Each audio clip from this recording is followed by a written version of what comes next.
तो परमात्मा यहाँ आए हैं, अपने यथार्थ ज्ञान को बताते हैं। वो क्या बताते हैं कि गुरुआ गांव बिगाड़े संतो गुरुआ गांव बिगाड़े। इन नकले गुरुओं ने गांव के गांव, पूरे शहर के शहर, अक्षेत्र का अक्षेत्र विनाश कर दिया। ऐसे कर्म जीव का लाजिए ईब जड़े नहीं जाड़े। भेड़ पूछ को पंडित पकड़े भादो नदी विहंगा। गरीबदास वैभव जल डूबे नहीं साध सत्संगा। कबीर परमेश्वर की महिमा से परिचित होने के बाद आदरणीय गरीबदास साहिब जी ने परमेश्वर द्वारा दिए गए उस ज्ञान को कैसे बताया है कि भेड़ पूछ को पंडित पकड़े ये भादो नदी विहंगा। गरीबदास वैभव जल डूबे नहीं साध सत्संगा। कबीर परमेश्वर जी ने भी कहा है कि कबीर इस संसार को समझाऊं कै बार, और पूछ पकड़ के भेड़ किए उतरा चाव पार। जैसे दरिया से पार होना है, भादों के अंदर सबसे ज्यादा वर्षा होती है और उस समय छोटी मोटी नदियां भी, छोटे मोटे नाले भी दरिया का रूप धारण करके चल पड़ते हैं। तो उस समय कहते हैं कोई दरिया ऐसे भादों के अंदर दरिया बह रही हो, बहुत अक्षेत्र को कवर करके जल अथाह जल चल रहा हो, और उससे पार करने के लिए कोई प्रयत्न कर रहा है, उसको कोई गाइड कर दे कि भेड़ की पूंछ पकड़ ले और ये तुझे दरिया से पार कर ले जाएगी। तो वो साधन कैसा है? व्यर्थ, डुबोने का। तो ऐसे इन संतों और इन अभी तक ब्रह्मा विष्णु महेश और इन क्या ना ऋषि महर्षियों के द्वारा दिया गया जो भक्ति मार्ग है, इन पंडितों के द्वारा दिया गया जो भक्ति मार्ग है, वो ऐसा है कि दरिया से पार करने के लिए भेड़ की पूंछ का समर्थन कर रहे हैं कि भेड़ की पूंछ पकड़ो और ये भेड़ तुम्हें पार कर ले जाएगी। अर्थात उनके द्वारा दी गई भक्ति विधि संसार सागर से पार नहीं कर सकती, ये पूर्ण मोक्ष नहीं कर सकती। कबीर इस संसार को समझाऊं कै बार, ये पूछ पकड़ के भेड़ की भाई उतरा चावे पार। वही गरीबदास साहिब जी कह रहे हैं, भेड़ पूछ को पंडित पकड़े ये भादो नदी विहंगा। गरीबदास वैभव जल डूबे नहीं साध सत्संगा। कि वो भवजल संसार रूपी सागर में डूब जाएंगे जो साधुओं का सत्संग यानी तत्वदर्शी संत का सत्संग जिनको सुनने को नहीं मिला। और ये पंडित, ये ब्राह्मण लोग, ये भेड़ पूंछ को पकड़े हुए हैं, इनको यथार्थ ज्ञान नहीं भक्ति विधि का। भेड़ पूंछ को पंडित पकड़े ये भादो नदी विहंगा। विहंग माने बहुत ही विहंग, बहुत लंबी चौड़ी अथाह जल चल रहा है और उसमें से भेड़ की पूंछ पकड़ कर ये पार करना चाहते हैं। अब यहां फिर समस्या आ जाती है कि ब्राह्मणों को ज्ञान नहीं, क्या कबीर जी को ही ज्ञान था? हाँ, कबीर जी तो भगवान थे, ज्ञान तो छोड़ो वो भगवान थे, और इन ब्राह्मणों को ज्ञान नहीं था, भक्ति मार्ग का ज्ञान नहीं था। अब ये रह रहकर लालटेन दिखानी पड़ती है कि कहीं कोई मेरे साथ टकरा ना जावे। जैसे सुबह बताया था, अंधा एक लालटेन लिए जाओ था अंधेरे में, आगे से बच्चे आ गए, उछल कूद मचा रहे थे, तो उसने अंधे ने आवाज लगाई कि बेटा देखना मैं अंधा हूं, मुझे दिखाई नहीं देता, सावधान होकर आना चलना। तो बच्चों ने पूछा बाबा फिर लालटेन किस लिए ले रखा, तुम्हें दिखाई नहीं देता? अंधे ने कहा कि तुम आंखों वालों के लिए कहीं मुझे मेरे में टक्कर ना मार दो, बूढ़े की देही तोड़ दो, किधर टूट जा टांग मेरी, और इस लालटेन के चानने में तुम मुझसे दूर से निकल जाओगे। तो ये लालटेन बार बार इसलिए दिखानी पड़ती है कि ब्राह्मणों को ज्ञान नहीं था, सतयुग के ब्राह्मणों को ज्ञान नहीं था, और कलयुग के ब्राह्मण तो राक्षस बताए। किसने? दास ने नहीं, श्रीमद देवी भागवत ने। ये देखो श्रीमद देवी भागवत, संक्षिप्त श्रीमद देवी भागवत, सचित्र मोटा टाइप, केवल हिंदी, संपादक हनुमान प्रसाद पोदार, चमनलाल गोस्वामी। प्रकाशक में मुद्रक हैं गीता प्रेस, गोरखपुर, गोविंद भवन कार्यालय, कोलकाता का संस्थान। इसके 414 पृष्ठ पे ये देखिएगा, छठा स्कंद, संक्षिप्त देवी भागवत 414 पृष्ठ। जन्मे जय ने पूछा महाभाग, किस युग में कैसा धर्म का स्वरूप है? इस संपूर्ण विषय को तुम विशेष रूप से बताने की कृपा कीजिए। व्यास जी बोले, व्यास जी हैं राइटर ऑफ आल पुराण और वेद एंड गीता जी। राजन, यह निश्चय है कि सतयुग में ब्राह्मण वेद के पूर्ण विद्वान थे। उनके द्वारा निरंतर भगवती जगदम्बा की आराधना होती थी।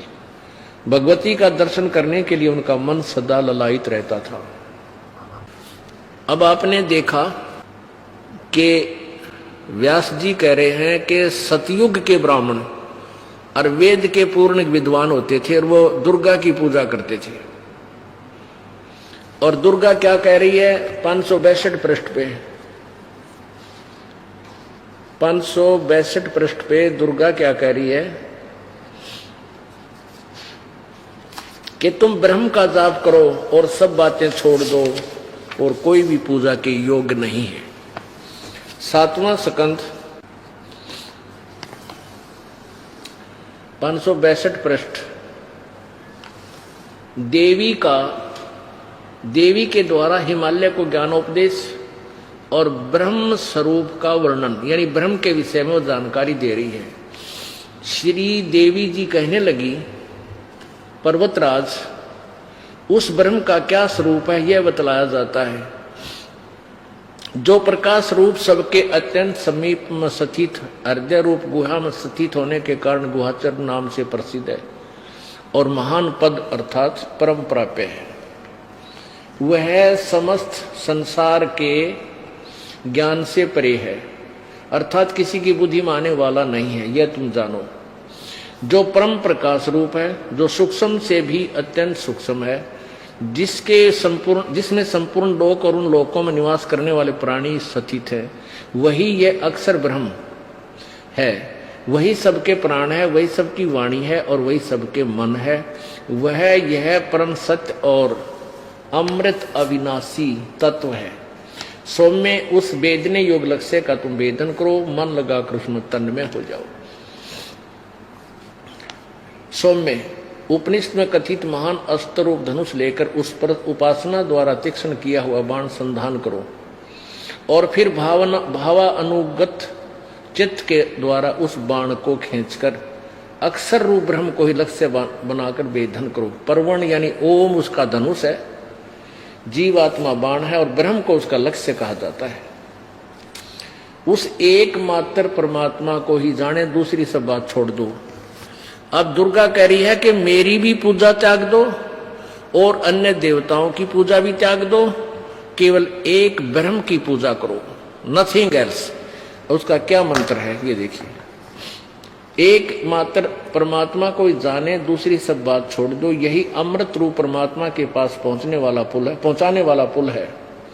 संसार समुद्र से पार होकर अमृत रूप परमात्मा को प्राप्त कराने का यही सुलभ साधन है। उस हृदय में विविध प्रकार प्रकट होने वाला परब्रह्म संतन करता है। अंतर्यामी रूप से वर्तमान इस आत्मा का ओम के जप के साथ ध्यान करो। इससे अज्ञान में अंधकार से सर्वथा परे और संसार समुद्र से उस पार जो ब्रह्म है उसको पा जाओगे, तुम्हारा कल्याण हो। यानी ओम का जाप करो, ब्रह्म प्राप्त करो। और वो ब्रह्म कहाँ रहता है? वह यह सबका आत्मा ब्रह्म ब्रह्मलोक रूप दिव्य आकाश में स्थित है। अपने आत्मा नाइन कहते हैं, भेड़ पूछ को पंडित पकड़े, भादो नदी बिहंगा, गरीबदास वैभव जल डूबे, नहीं साध सत्संगा।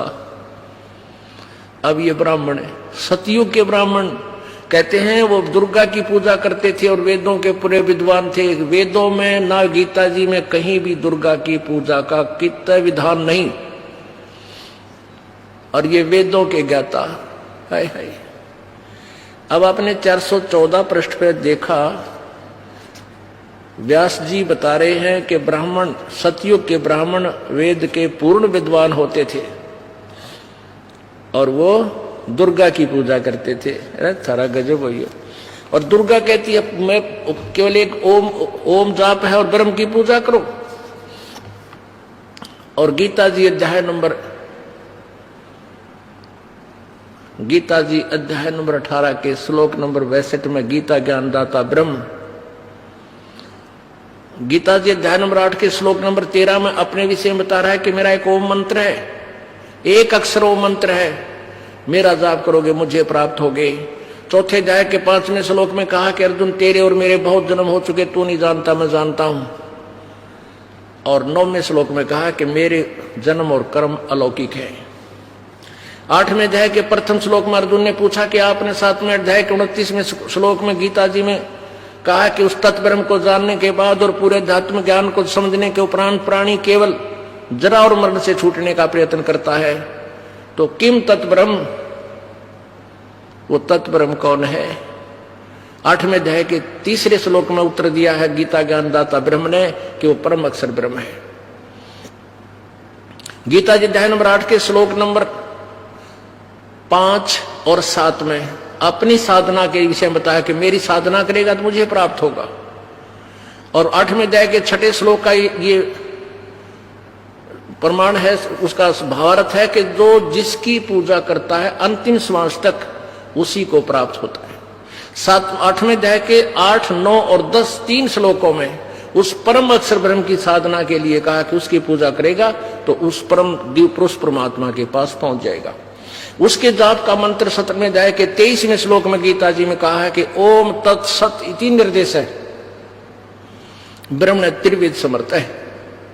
ओम तो सीधा ब्रह्म का है, तत् और सत्य सांकेतिक है, ये ब्रह्म और परब्रह्म पूर्ण ब्रह्म के हैं, परब्रह्म और पूर्ण ब्रह्म के हैं, यानी अक्षर ब्रह्म और परम अक्षर ब्रह्म के बारे में है। तत् मंत्र जो है ये अक्षर ब्रह्म का, और सत मंत्र ये सांकेतिक है दोनों, और ये मंत्र नहीं है कोई और मंत्र ये दास बताएगा।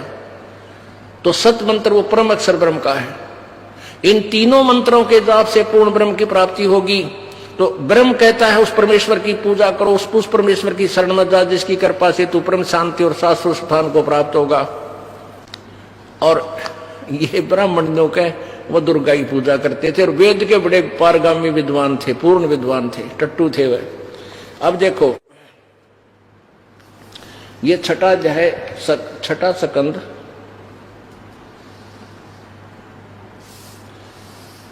श्री संक्षिप्त देवी भागवत 414 पर आपने पढ़ा था कि व्यास जी बता रहे हैं जन्मेजय को कि राजन यह निश्चय है, यानी पक्की बात समझ लिए कि कलयुग सतयुग के ब्राह्मण वेद के पूर्ण विद्वान थे। उनके द्वारा निरंतर भगवती जगदम्बा की आराधना होती थी। भगवती का दर्शन करने के लिए उनका मन सदा ललायित रहता। ये तो सतयुग के ब्राह्मणों का स्थिति है। और ये देखो इसके बिल्कुल इसी पृष्ठ पे अगले पैरे में धर्म की यही स्थिति त्रेता में भी रही परंतु कुछ ह्रास हो गया, और सतयुग की तो स्थिति, सतयुग की जो स्थिति थी वह द्वापर में विशेष रूप से कम हो गई।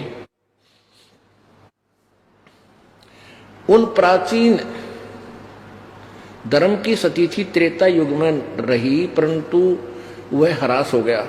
सतयुग की जो स्थिति थी वह द्वापर रूप में विशेष रूप से कम हो गई। राजन उन प्राचीन युगों में जो राक्षस समझे जाते थे वे कलयुग में ब्राह्मण माने जाते हैं। ये वर्तमान के ब्राह्मण है तो कलयुग में जो राक्षस होते थे उनके समान है, क्योंकि अब के ब्राह्मण प्राय पाखंड करने में तत्पर रहते हैं। दूसरों को ठगना, झूठ बोलना और वैदिक धर्म कर्म से अलग रहना कलयुगी ब्राह्मणों का स्वाभाविक गुण बन गया।